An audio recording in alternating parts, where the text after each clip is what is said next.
From the Library of Congress in Washington, D.C.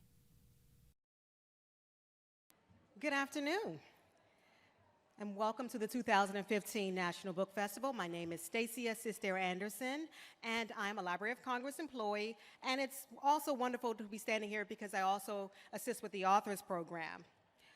I also want to thank our sponsors, AARP, IMLS, and Washington Post, and Wells Fargo for their help in making the National Book Festival possible.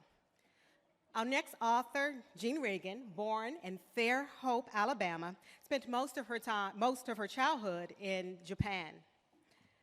Her works include Always My Brother, which was written after a family tragedy and dives into the struggle of coping with the loss of a sibling. Her unique series, How-Tos, definitely come in handy. Her 2012 How to Babysit Grandpa is a colorful picture book about a little boy and his grandfather, and is a New York Times bestseller and indie bestseller. Also a New York Times bestseller and indie bestseller is her 2014 How to Babysit Grandma, and it is a sweet and humorous story about a grandmother and her granddaughter. The newest series is How to Surprise Dad, which is full of tips and tricks for your kids. You can find Jean Reagan's wonderful books here in the Convention Center for sale in our sales pavilion.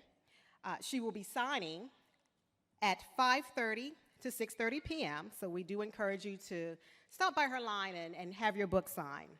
So without further delay, boys and girls, moms and dads, grandmas and grandpas, I'd like to welcome author Jean Reagan.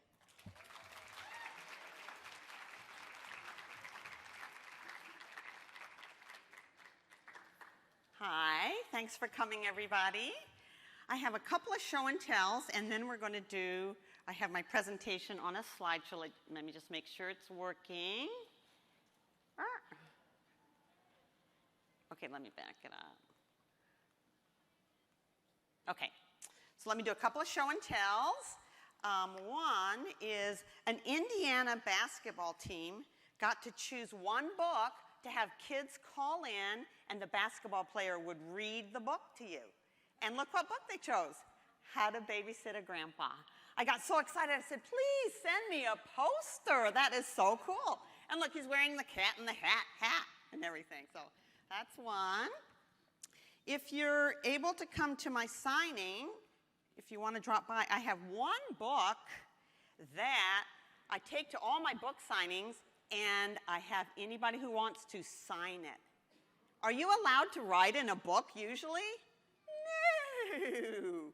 But this book, you can write your name in it, okay? So because we have so many people here, we won't do it here, but I'll have it at my book signing. So I'd love it if you would sign my book.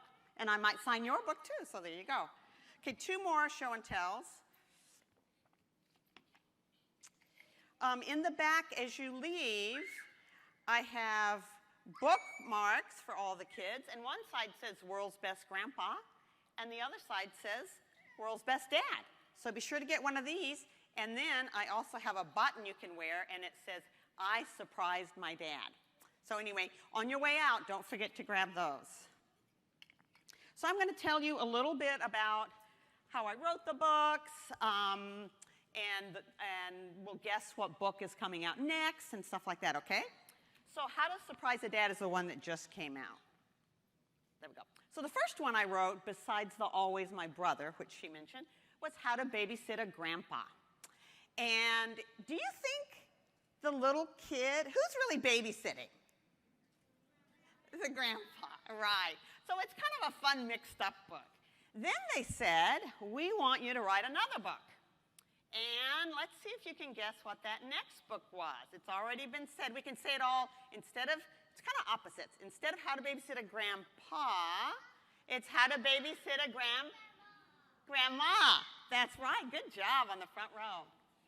And let's see, it's opposite in several other ways. Let's see if we can guess. This one has a little boy in it. So the next one has a little, it has a little girl in it. That's right. Okay, this one has a cat in it. So it's kind of the opposite. So the next one has a dog. That's right. Okay, one more guessing for the opposite. Let's see. This one was a daytime story. So the grandma book is a?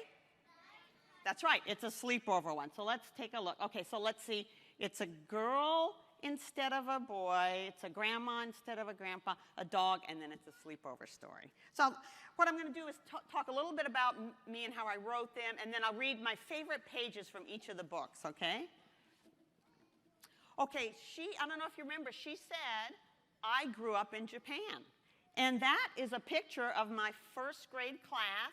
And if you look way up at the top, I'm up there. I'm the tallest kid. One of the tall kids, I'm in the back row. Now, another thing about me that you may not know is in the summers, I'm a park ranger. And I live in a house that's really tiny, and it has no running water. So when I want to go get a drink of water, I have to get buckets, walk to the lake, scoop the water up, and bring it back to my house. And I have no electricity. So if I want to see, I have to use a flashlight. And I was there just 10 days ago. So I'm still like, whoa, the toilet flushes, yay! Or the light turns on, yay! So that's me in my uniform. And this is my front yard. That's where I live. And sometimes when I go to brush my teeth, I run into some of my neighbors. Like I ran into this neighbor on my way to brush my teeth. That is a bull elk. I was like, whoa. But sometimes, remember, I'm an author and a park ranger. Sometimes those two things come together, and that's when I love it the best. Sometimes I walk into a campsite to say, hi, I'm your local ranger, and I run into kids that are fans of my books. And that's not a great picture, but I love the feeling of it, so I included that. So anyway, that's my favorite thing, is to run into kids. If you ever come to the Grand Teton National Park in Wyoming, look me up, and I'll show you a tour of my little house. Okay, so now I'm going to read you the first of each of the books and tell you, and then a couple of my favorite pages, okay? So this is from the Grandpa book. Babysitting a grandpa is fun if you know how. When your grandpa rings the doorbell, what should you do? Hide. And he's hiding behind that. I don't know if you can see that. You may want to giggle and wiggle, but don't yell, Grandpa, not yet. Shh. How to stay quiet. Pretend you're a shark waiting for lunch. Okay, and I want you to remember that picture because I'm going to talk about it, okay? Act like a pirate spy. Be as still as a lion's statue. As soon as your grandpa says, I give up, pop out and say, here I am. Now I'm going to read you part of the grandma book. When you babysit a grandma, if you're lucky, it's a sleepover at her house. Remember I said that. I told you guys it was a nighttime story.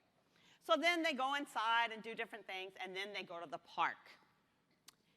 What to do at the park? Slide down the bumpy slide, the twirly slide, and if she's feeling very brave, try the tallest slide of all. Push your grandma on the swing, but not too high. Remind her to pump her legs. Don't forget, feed the ducks. Show her how to help the shy ones get some food. So remember that. I'm going to show you something about that, okay? Don't forget, good babysitters always say, 5 more minutes before they say, time to go. And then if you look, who's at the park? The grandpa is. Isn't that funny? The illustrator put that in. Okay, then in the morning, so this is the goodbye. In the morning, when you hear a knock, open the door dressed up as twins. How many of you have ever dressed like twins just for fun? Grown-ups? Grown-ups? I have. Okay, now from the dad book, How to Surprise a Dad. I didn't want the dad book to be how to babysit a dad because, you know, he shouldn't be getting credit for being a dad. So how to surprise a dad. And this book, it has everyday surprises, and then it has building for a big surprise. So, okay, this is how it starts. Shh. To surprise a dad, you have to be tricky. Okay, then this is one of my favorite pages. This is when they're getting ready for the big surprise. Now plan the yummiest part of the surprise, the treats. Create a dessert that looks like your dad. Bake cookies with extra chocolate chips. It's your dad's special day. She'll be sure to have his favorites. Spicy chips, smoked oysters, and super stinky cheese. Because maybe that's what he likes. Okay, and then this one I want you to remember. Up on the top it says, don't forget presents. Presents for a dad, shirt and tie. But instead of wrapping these, wear them for an even bigger surprise. Do you see them? They're wearing the necktie and the shirt. Remember that picture because I'm going to talk about it, okay? So where do I get my ideas? I'll tell you, the girl on the right is in this audience right now as a grown-up. Okay, so they're dressed up like twins. And so sometimes I get my ideas because I see, it's like, oh, I love being twins. My kids love being twins. So I'm going to put twins in the story. So remember when the mom and dad come back, open the door dressed up as twins. That's where I got that idea. Okay, that's my little girl on the left. And my little girl loved shoes. So I thought I have to put shoes into my grandma story. But I'm not a fancy lady. I wear hiking boots and flip-flops and things like that. So I didn't want to have a bunch of high heels. So if you look at the grandma book, yes, there's high heels, but there's hiking boots, scuba diving flippers, there's snowshoes, all kinds of things. So you can take an idea, and when you write a book, you can change it so it fits what you want. So that's what I did with that. Okay, do you remember I said remember this one. Okay, so these kids are giving their dad presents for Father's Day. Okay, I see the cards. I see the Father's Day cards. Do you see the presents? No. If you look close, you'll see she is wearing a brand new shirt for her dad, and he is wearing way big shorts for the dad.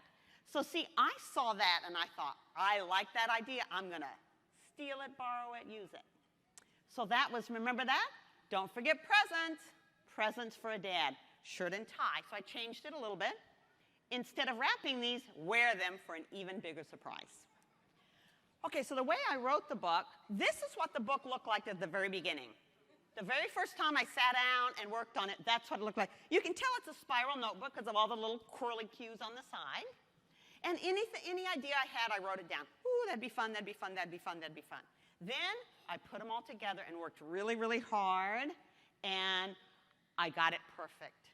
I worked really hard and got it perfect. How do you guys feel when you get something perfect? They say, clean your room, clean your room, clean your room, and you get it clean and it's perfect. How do you feel? Yay! Or you get your homework done. How do you feel? Yay! Okay, how do you feel when you got it perfect and somebody taps you on your shoulder and says, come back here. You didn't quite clean your room. You need to do it again. Show me with your face how you feel.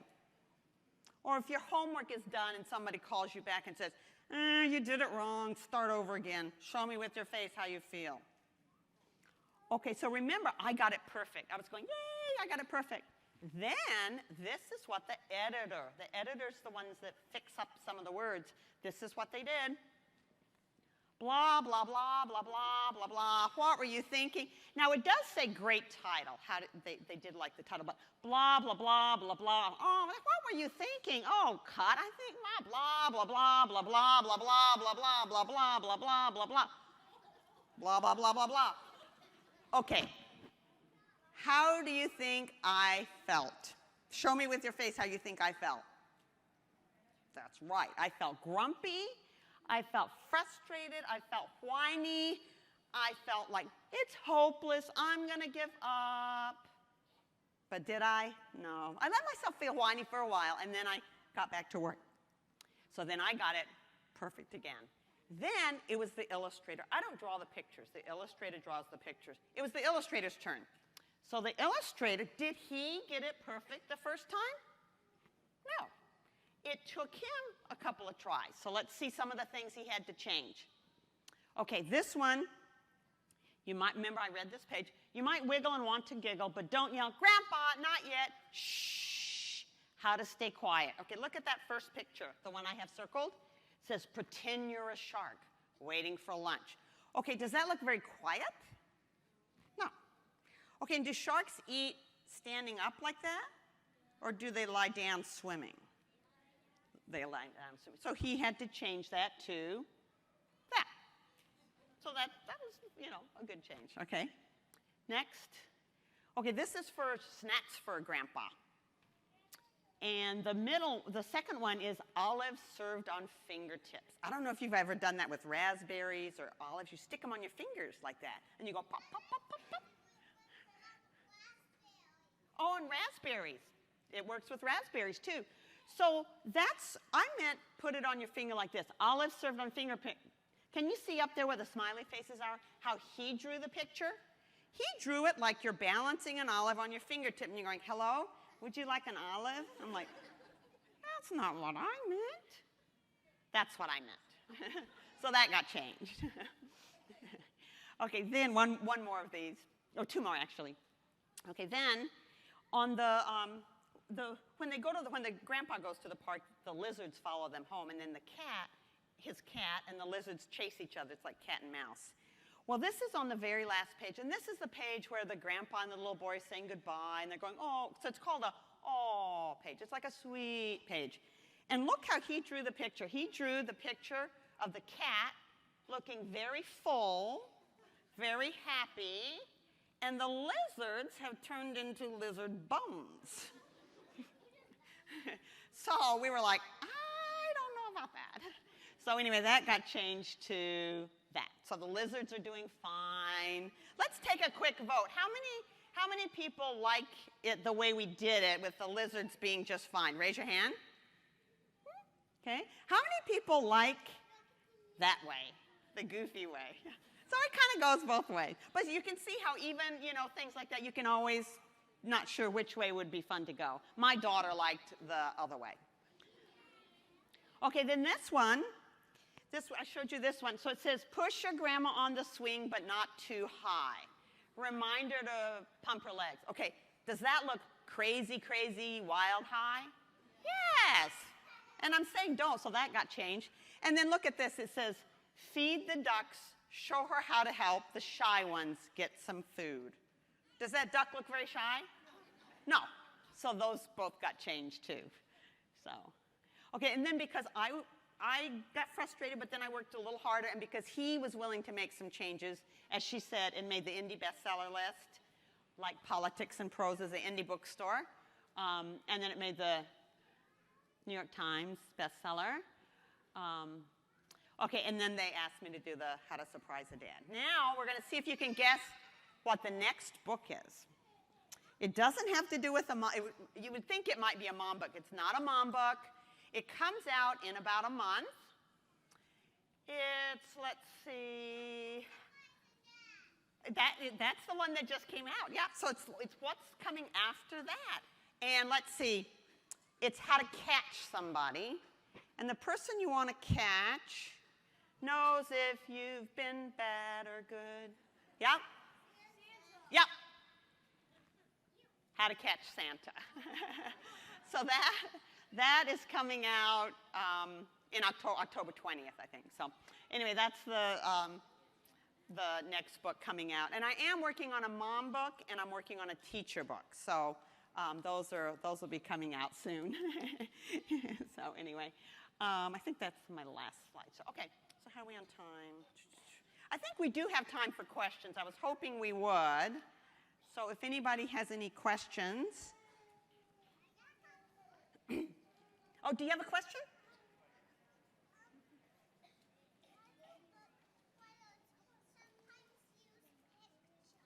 That's a great question. Why in some books do they use pictures? Because you're right, some books, a lot of books don't have any pictures. So, yeah, and I don't draw the pictures.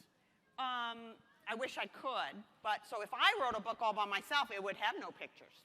But these have pictures, and the reason, I think there's different reasons, and you might have your own reasons why you think they have pictures. Sometimes pictures are fun because you can sit there and look at them, and it makes it kind of like a double book. You read the story, but then you also have the pictures. Right, a lot of books have pictures. Yeah, a lot of books have pictures. One thing, and this is a little bit related, is I got a call from the Library of Congress about 2 years ago, and they took the How to Babysit a Grandpa book and made it into Braille. And so the way they did, and I wish I had a slide of it because I'm so excited that it's in Braille. But the way they do it is they put a plastic sheet between every page, and on a see-through one, and then on the plastic they put all the bumps. And so a sighted person and a non-sighted person can read the book together. And so the pictures play into that experience, and they don't translate the pictures because the sighted person, that's part of the interaction, that the sighted person would describe the pictures, the child or whatever. So anyway, okay, I'm ready for more questions. It looks like. How many books have you read? Babe. How many books have I written? Okay, I've written Always My Brother, and then I have 4 books in this series, and I have 2 more. So let's see, 1, 2, so 7. And let me say one thing too. This is a little bit related. When I was a little kid learning how to read, I struggled. I felt like everybody around me was reading, and I worked hard, and I looked around, and everybody was reading, and I still wasn't. And I worked hard, and I still couldn't read, and I really, really got frustrated. And then eventually I learned how to read. So if you know anybody who's struggling to read, give them some sympathy and give them some encouragement. And if you're struggling to read, just keep trying, and I don't blame you if you get frustrated. I wanted to be sure to say that. Yeah? How do you find all these amazing words to use in the books? Thank you. So how do I find all these amazing words to use in a book? Thank you. I get ideas from kids. I get ideas from my own kids. I get ideas from my own life. And then sometimes I just try to make the words fun. So instead of saying, take your grandma to the park and go down the slide, it's like, Take her to the slide and go down the bumpy slide, the twirly slide. If she's feeling brave, take her down the tallest slide of all. Now see how that's a little more fun. So you kind of try to make it a little more fun, and you think about specific things. So instead of just saying slide, you try to make it just a little bit more, kind of have a little fun in it. So yeah, thank you though. Why did you want to write books? Okay, why did I want to write books? Partly it's because, remember how I just said I really struggled to learn how to read? So partly my writing books is to help kids have fun books so it'll be a little easier for them. Because the books I had were not fun. They were boring books. So that's part of it. Partly it's when my kids were little. When you sit down on the couch to read books to your kids, it's a magical time. You're not saying, hurry up, grab that, where's this, hurry, here, we gotta go. Instead, you're just, at least that's the way my family was, but you're just sitting in this magical time you're sharing together. And so I thought, wow, if I could do that, that would be really cool. So that's the reason. And you know what? I got 300 rejections from publishers, not for these in particular, but all the different books I've ever written. I got over 300 rejections. So you have to keep at it. And some of the books ended up in Highlights magazine, the stories, and then some of them became books. But anyway, okay. What's your favorite book to write? What's my favorite book to write? You know what? It's usually the one I'm working on, and I'm working on How to Amaze a Teacher right now. So that's kind of my fun one. And it's not about being a show-offy learner, a fast learner, a loud learner.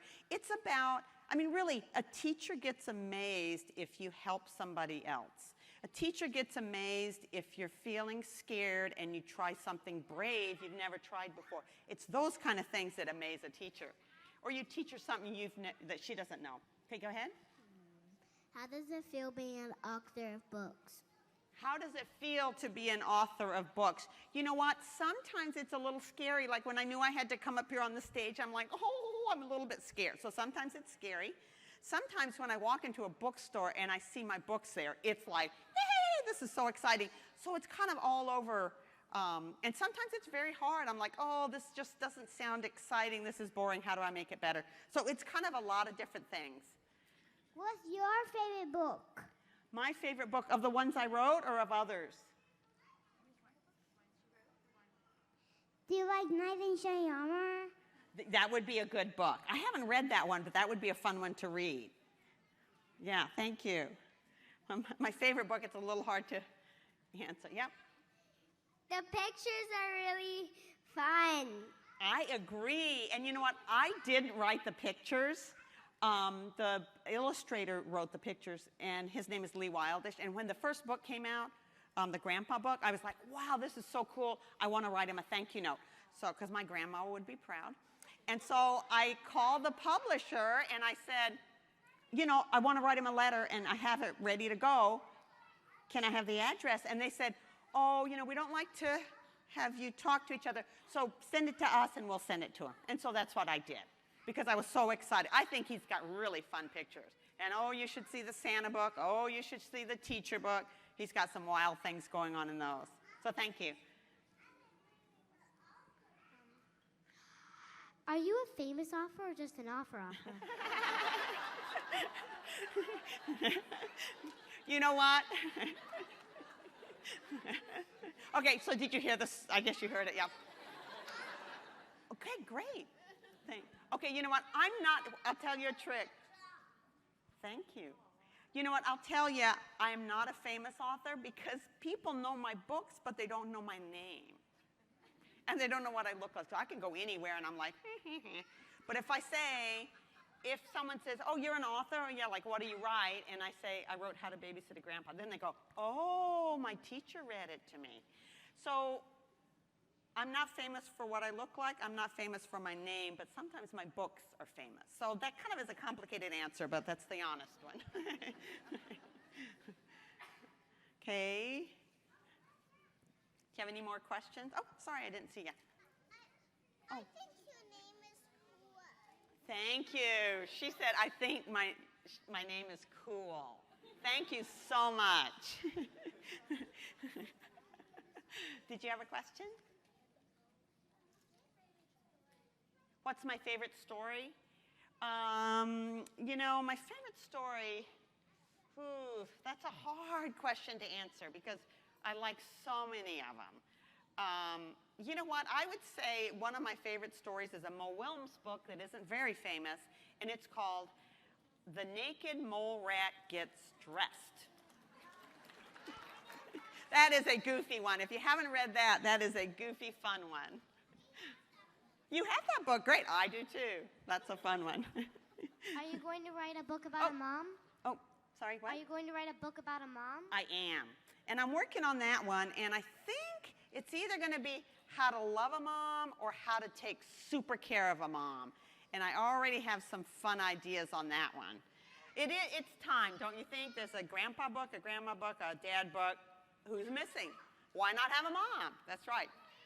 Yeah, there's a lot of good moms. So I'm working on that one too right now. So the teacher one and the mom, and I'm working on both those. Yeah. What's your favorite book that you wrote? My favorite book that I wrote, you know, of the books that you know what? This is the one that's closest to my heart. Well, they're all close to my heart. Okay, it's very hard to answer that question. But, you know, Always My Brother is a really tender book that helped our family cope with some difficult things. So, and you know what? I put a little bit of my son in every book I write. Even the fun and silly books, I make sure there's a little piece of him in there. And it's a way to, it's a gift to our family, it's a gift to him, and it's also a gift to, you know, the world out there. So, for example, on the grandma book, Feed the Ducks, Help the Shy Ones Get Some Food, Make Sure the Shy Ones Get Some Food, that is totally my son. So there's a lot of little tender things I put in, even in the fun and goofy books. And, you know, he was a fun and goofy kid, too. So some of the other stuff is in there. So maybe that part of all these books. Yep. Did you like to read books? You know what?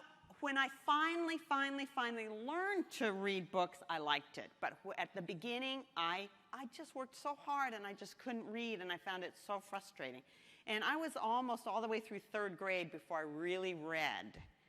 And I remember getting a gold star. And that gold star, I mean, I can feel it right now even. So yeah, I worked hard to learn how to read. So I did learn to, yep. Thank you for your question. Are you going to write a book about your life? Ooh. I don't know. My life is, you know what, actually, people have asked me maybe to write a book about my park ranger life. So that, maybe there's something there I could write. How to babysit a park ranger.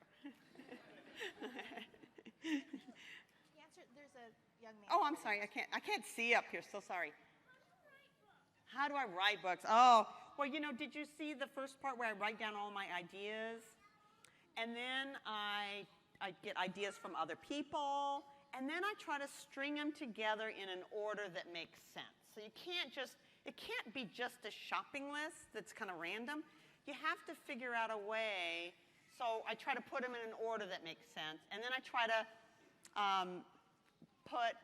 okay, we're out of time. And then I try to have some fun with it as I go, and then I let the illustrator go over. Okay, so we're out of time. Don't forget on your way out to grab a I Surprised My Dad pin or a bookmark. They should be giving them out towards the back. So thank you so much. This has been a presentation of the Library of Congress. Visit us at loc.gov.